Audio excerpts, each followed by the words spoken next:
السلام علیکم دوستو، آج ہم اپنے ناول کی 5ویں کلاس شروع کرتے ہیں۔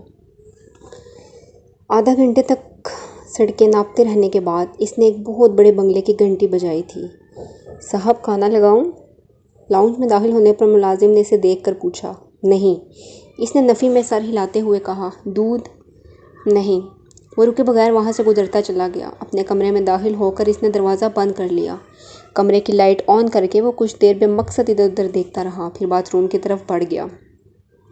شیونگ کٹ نکال کر اس کے اندر سے ایک ریزر بلیڈ نکال لیا اور اسے لے کر بیڈ روم میں آ گیا۔ اپنے بیڈ پر بیٹھ کر اس نے سائڈ ٹیبل پر پڑا ہوا لیمپ جلا لیا اور بیڈ روم کی ٹیوب لائٹ بند کر دی۔ ریزر بلیڈ کے اوپر موجود ریپر کو اتار کر وہ کچھ دیر لیمپ کی روشنی میں اس کی تیز دھار کو دیکھتا رہا، پھر اس نے بلیڈ کے ساتھ اپنے دائیں ہاتھ کی کلائی کی رگ کو ایک جھٹکے سے کاٹ دیا۔ اس کے منہ سے ایک سسکی نکلی اور پھر اس نے ہونٹ بھینچ لیے۔ وہ اپنی آنکھوں کو کھلا رکھنے کی کوشش کر رہا تھا۔ اس کی کلائی بیڈ سے نیچے لٹک رہی تھی اور خون کی دھار اب سیدھا کارپیٹ پر گر کر اس میں جذب ہو رہی تھی۔ اس کا ذہن جیسے کسی گہری کھائی میں جا رہا تھا۔ پھر اس نے کچھ دھماکے سنے۔ تاریکی میں جاتا ہوا ذہن ایک بار پھر جھماکے کے ساتھ روشنی میں آ گیا۔ شور اب بڑھتا جا رہا تھا۔ وہ فوری طور پر شور کی وجہ سمجھ نہیں پا رہا تھا۔ اس نے ایک بار پھر اپنی آنکھیں کھول دی، مگر وہ کسی چیز کو سمجھ نہیں پا رہا تھا۔ وہ سو رہی تھی جب ہڑبڑا کر اٹھ بیٹھی۔ کوئی اس کا دروازہ بجا رہا تھا۔ امامہ، امامہ! ویسے دروازہ وسیم دروازہ بجاتے ہوئے بلند آواز میں اس کا نام پکار رہا تھا۔ کیا ہوا ہے؟ کیوں چلا رہے ہو؟ دروازہ کھولتے ہی اس نے کچھ حواس باختگی کے عالم میں وسیم سے پوچھا، جس کا رنگ اڑ رہا تھا۔ فرسٹ ایڈ باکس ہے تمہارے پاس؟ وسیم نے اسے دیکھتے ہی فوراً پوچھا۔ ہاں، کیوں؟ وہ مزید پریشان ہوئی۔ بس اسے لے کر میرے ساتھ آ جاؤ۔ وسیم کے کمرے کے اندر داخل ہوتے ہوئے کہا۔ کیا ہوا؟ اس کے پیروں کے نیچے سے جیسے زمین کھسکنے لگی۔ چوچو نے پھر خودکشی کی کوشش کی ہے، وہ اپنی کلائی کاٹ لی ہے اس نے۔ ملازم آیا ہے نیچے اس کا۔ تم میرے ساتھ چلو۔ ماما نے بے اختیار اطمینان بھرا سانس لیا۔ تمہارے اس دوست کو مینٹل ہاسپٹل میں ہونا چاہیے، جس طرح کی یہ حرکتیں کرتا پھرتا ہے، امامہ نے اغواری سے اپنے بیڈ پر پڑا ہوا دوپٹہ اوڑھتے ہوئے کہا۔ میں تو اسے دیکھتے ہی بھاگ آیا ہوں، ابھی وہ ہوش میں تھا، اس نے مڑ کر ماما کو بتایا۔ وہ دونوں اب آگے پیچھے سیڑھیاں اتر رہے تھے۔ تم اسے ہاسٹل لے جاتے ہو؟ ماما نے آخری سیڑھی پر پہنچ کر کہا۔ وہ بھی لے جاؤں گا، پہلے تم اس کی کلائی وغیرہ تو باندھو، خون تو بند ہو۔ وسیم، میں اسے کوئی بہت اچھی قسم کی فرسٹ ایڈ نہیں دے سکتی، پتہ نہیں اس نے کس چیز سے کلائی کاٹی ہے، زخم کتنا گہرا ہے، اس کے اپنے گھر والے کہاں ہیں؟ بات کرتے کرتے امامہ کو خیال آیا، اس کے گھر میں کوئی بھی نہیں ہے، صرف ملازم ہے۔ وہ تو کوئی فون کال آئی ہے جس پر ملازم اسے بلانے کے لیے گیا، جب اندر سے کوئی جواب نہیں آیا تو پریشان ہو کر دوسرے ملازموں کے ساتھ مل کر اس نے دروازہ توڑ دیا۔ وہ دونوں ساتھ ساتھ چلتے ہوئے اب اپنے گھر سے باہر نکل آئے۔ تمہارا یہ جو دوست ہے نا، امامہ نے کچھ ناراضی کے عالم میں وسیم کے ساتھ چلتے ہوئے سردار کے بارے میں کچھ کہنا چاہا، مگر وسیم نے غصے میں پلٹ کر اس کو جھڑک دیا۔ فار گاڈ سیک، اپنی لعنت ملامت بند نہیں کر سکتی تم؟ اس کی حالت سیریس ہے اور تم اس کی برائیوں میں مصروف ہو۔ ایسی حرکتیں کرنے والوں کے لیے میرے پاس کوئی ہمدردی نہیں ہے۔ وہ دونوں اب سالار کے لاؤنج میں پہنچ چکے تھے۔ چند قدم چلنے کے بعد وسیم ایک موڑ مڑا اور کمرے کے اندر داخل ہو گیا۔ امامہ اس کے پیچھے ہی تھی، مگر پھر جیسے کرنٹ کھا کر رک گئی۔ کمرے کے دروازے سے اندر داخل ہوتے ہی سامنے قدادم کھڑکیوں پر کچھ ماڈلز اور ایکٹرز کی بڑی بڑی عریاں تصویریں اس طرح لگائی ہوئی گئی تھی کہ ایک لمحے کے لیے امامہ کو یوں لگا جیسے وہ تمام لڑکیاں حقیقی طور پر اس کمرے میں موجود ہیں۔ اس کا چہرہ سرخ ہو گیا۔ ایک طرف بیڈ پر پڑے ہوئے زخمی کے بارے میں اس کی رائے کچھ اور خراب ہو گئی۔ وہ تصویریں اس کے کردار کی پستی کا ایک اور ثبوت تھی، اور کمرے میں 3-4 لوگوں کی موجودگی میں اس کے لیے وہ تصویریں ہنسی، خفت اور شرمندگی کا باعث بن رہی تھیں۔ ان تصویروں سے نظریں چراتے ہوئے وہ تیز رفتاری سے ڈبل بیڈ کی طرف آ گئی، جہاں سالار سکندر لیٹا ہوا تھا۔ وسیم اس کے پاس بیڈ پر بیٹھا فرسٹ ایڈ باکس کھول رہا تھا، جبکہ امامہ کا بڑا بھائی سالار کی اس کلائی کو بیڈ شیٹ کے ایک لٹکے ہوئے کونے کے ساتھ دبا کر خون روکنے کی کوشش کر رہا تھا، جبکہ خود سالار نشے میں ڈوبے ہوئے کسی انسان کی طرح اپنا ہاتھ چھڑوانے کی کوشش کر رہا تھا۔ وہ وسیم اور وہاں ملازموں سے کچھ کہہ بھی رہا تھا۔ امامہ کے آگے بڑھتے ہی اس کے بڑے بھائی نے اس کرسی کو چھوڑ دیا جیسے وہ بیٹھے ہوئے تھے۔ اس کے زخم کو دیکھو، میں نے چادر سے خون روکنے کی کوشش کی ہے مگر میں کامیاب نہیں ہوا، انہوں نے اس کی کلائی امامہ کو تھماتے ہوئے کہا۔ امامہ نے کرسی پر بیٹھتے ہی اس کی کلائی کے گرد لپٹا ہوا کونا ہٹایا۔ زخم بہت گہرا اور لمبا تھا، ایک نظر ڈالتے ہی اسے اندازہ ہو گیا تھا۔ سالار نے پھر ایک جھٹکے کے ساتھ اپنا ہاتھ کھینچنے کی کوشش کی، مگر امامہ مضبوطی سے کلائی کے کچھ نیچے سے اس کا بازو پکڑے رہی۔ وسیم، بس بینڈیج نکال دو، یہ زخم بہت گہرا ہے، یہاں کچھ نہیں ہو سکتا۔ بینڈیج کرنے سے خون رک جائے گا، مگر تم لوگ اسے ہاسپٹل لے جاؤ۔ اس نے ایک نظر نیچے کارپیٹ پر جذب ہوتے خون پر ڈالی۔ وسیم تیزی سے فرسٹ ایڈ باکس سے بینڈیج نکالنے لگا۔ سلار نے بیڈ پر لیٹے لیٹے اپنے سر کو جھکا دیا اور آنکھیں کھولنے کی کوشش کی۔ اس کی آنکھوں کے سامنے اب دھندلاہٹ سی تھی، مگر اس کے باوجود اس نے اپنے بیڈ سے کچھ فاصلے پر بیٹھی ہوئی اس لڑکی اور اس کے ہاتھ میں موجود اپنے بازو کو دیکھا۔ کچھ مشتعل ہو کر اس نے ایک اور جھٹکے کے ساتھ اپنا ہاتھ اس لڑکی کے ہاتھ سے آزاد کرانے کی کوشش کی۔ ہاتھ آزاد نہیں ہوا، مگر درد کی ایک تیز لہر نے بے اختیار اسے کراہنے پر مجبور کر دیا۔ اسے چند لمحوں کے لیے یہی محسوس ہوا تھا جیسے اس کی جان نکل گئی، مگر اگلے ہی لمحے وہ ایک بار پھر ہاتھ چھڑانے کی کوشش کر رہا تھا۔ تم لوگ دفع ہو جاؤ، کہاں سے آ گئے ہو؟ اس نے کچھ مشتعل ہو کر لڑکھڑاتے لہجے میں کہا۔ یہ میرا کمرہ ہے، تم لوگوں کو اندر آنے کی جرت کیسے ہوئی؟ تم وسیم، تم دفع ہو جاؤ، گیٹ لاس، جسٹ گیٹ لاس، بلڈی باسٹر، اس نے بلند آواز میں مگر لڑکھڑاتی زبان سے کہا۔ امامہ نے اس کے منہ سے نکلنے والی گالی کو سنا۔ ایک لمحے کے لیے اس کے چہرے کا رنگ بدلا، مگر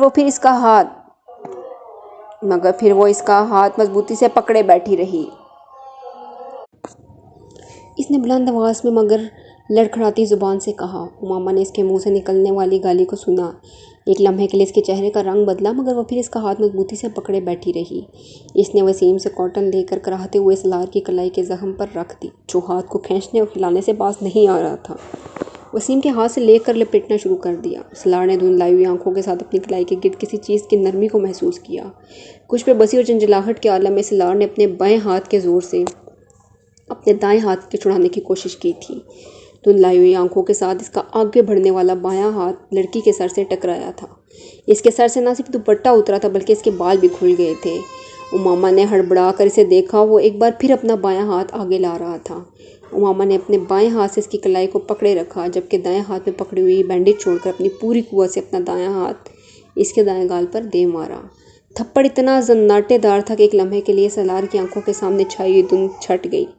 کھلے منہ اس کی آنکھوں کے ساتھ دم بخود اس نے اس لڑکی کو دیکھا تھا، جو سرخ چہرے کے ساتھ بلند آواز میں اس سے کہہ رہی تھی، اب اگر تم ہلے میں تمہارا دوسرا ہاتھ بھی کاٹ دوں گی، سنا تم نے؟ سلار نے اس لڑکی کے عقب میں وسیم کو کچھ کہتے سنا، مگر وہ کچھ سمجھ نہیں پایا۔ اس کا ذہن مکمل طور پر تاریکی میں ڈوب رہا تھا، مگر اس نے پھر ایک آواز سنی، نسوانی آواز، اس کا بلڈ پریشر چیک کرو۔ سلار نے اس لڑکی کے عقب میں وسیم کو کچھ کہتے سنا، مگر وہ کچھ سمجھ نہیں پایا۔ اس کا ذہن مکمل طور پر تاریکی میں ڈوب رہا تھا، مگر اس نے پھر ایک آواز سنی، نسوانی آواز، اس کا بلڈ پریشر چیک کرو۔ سلار کو بے اختیار چند لمحے پہلے اپنے گال پر پڑنے والا تھپڑ یاد آیا۔ وہ چاہنے کے باوجود آنکھیں نہیں کھول سکا۔ وہی نسوانی آواز ایک بار پھر گونجی تھی، مگر اس بار وہ اس آواز کو کوئی مفہوم نہیں پہنا سکا۔ اس کا ذہن مکمل طور پر تاریکی میں ڈوب گیا۔ اگلی بار جب اسے ہوش آیا تو وہ ایک پرائیویٹ کلینک میں موجود تھا۔ آنکھیں کھول کر اس نے ایک بار پھر اپنے ارد گرد دیکھنے کی کوشش کی۔ کمرے میں اس وقت ایک نرس موجود تھی، جو اس کے پاس کھڑی ڈرپ کو صحیح کرنے میں مصروف تھی۔ سلار نے اسے مسکراتے دیکھا تھا۔ وہ اسے کچھ کہنا چاہ رہا تھا، مگر اس کا ذہن ایک بار پھر تاریکی میں ڈوب گیا۔ دوسری بار اسے کب ہوش آیا اسے اندازہ نہیں ہوا، مگر دوسری بار آنکھیں کھلنے پر اس نے اس کمرے میں کچھ شناسا چہرے دیکھے تھے۔ اسے آنکھیں کھولتے دیکھ کر ممی اس کی طرف بڑھ آئی تھی۔ کیسا محسوس کر رہے ہو تم؟ انہوں نے اس پر جھکتے ہوئے بےتابی سے کہا۔ جسٹ فائن، سلار نے وہ دور کھڑے سکندر عثمان کو دیکھتے ہوئے دھیمے لہجے میں کہا۔ اس سے پہلے کہ اس کی ممی کچھ اور کہتی، کمرے میں موجود ایک ڈاکٹر آگے آ گیا تھا۔ وہ اس کی نبض چیک کرنے لگا تھا۔ ڈاکٹر نے انجیکشن لگانے کے بعد ایک بار پھر اسے ڈرپ لگائی۔ سلار نے کچھ بیزاری کے ساتھ یہ کروائیاں دیکھی۔ ڈرپ لگانے کے بعد وہ سکندر عثمان اس کی بیوی سے باتیں کرنے لگا۔ سلار اس گفتگو کے دوران چھت کو گھورتا رہا، مگر کچھ دیر بعد ڈاکٹر کمرے سے نکل گیا۔ کمرے میں اب بالکل خاموشی تھی۔ سکندر عثمان اور اس کی بیگم اپنا سر پکڑے بیٹھے تھے۔ ان کی تمام کوششوں اور اختیار کے باوجود یہ سلار سکندر کی خودکشی کی چوتھی کوشش تھی۔ وہ اس بار اب واقعی مرتے مرتے بچا تھا۔ ڈاکٹرز کے مطابق اگر چند منٹوں کی تاخیر ہو جائے تو وہ اسے نہیں بچا سکتے تھے۔ سکندر اور اس کی بیوی، ان کی بیوی کو ملازم نے رات کے 2 بجے سلار کی خودکشی کی اس کوشش کے بارے میں بتایا تھا۔ وہ دونوں میاں بیوی پوری رات سو نہیں سکے تھے۔ سکندر عثمان نے صبح فلائٹ ملنے تک تقریباً 150 سگریٹ پھونک ڈالے تھے، مگر اس کے باوجود ان کی بے چینی اور اضطراب میں کمی نہیں ہو پا رہی تھی۔ میری سمجھ میں نہیں آتا یہ آخر اس طرح کی حرکتیں کیوں کرتا ہے؟ آخر اس پر ہماری نصیحتوں اور ہمارے سمجھانے کا اثر کیوں نہیں ہوا؟ سکندر عثمان نے دوران سفر کہا۔ میرا تو دماغ پھٹنے لگتا ہے جب میں اس کے بارے میں سوچتا ہوں۔ کیا نہیں کیا میں نے اس کے لیے، ہر سہولت، بہترین تعلیم، حتیٰ کہ بڑے بڑے سائیکیٹرسٹ کو دکھا چکا ہوں، مگر نتیجہ وہی ڈھاک کے 3 پات۔ میری تو سمجھ میں نہیں آتا کہ مجھ سے کیا غلطی ہوگی جو مجھے یہ سزا مل رہی ہے۔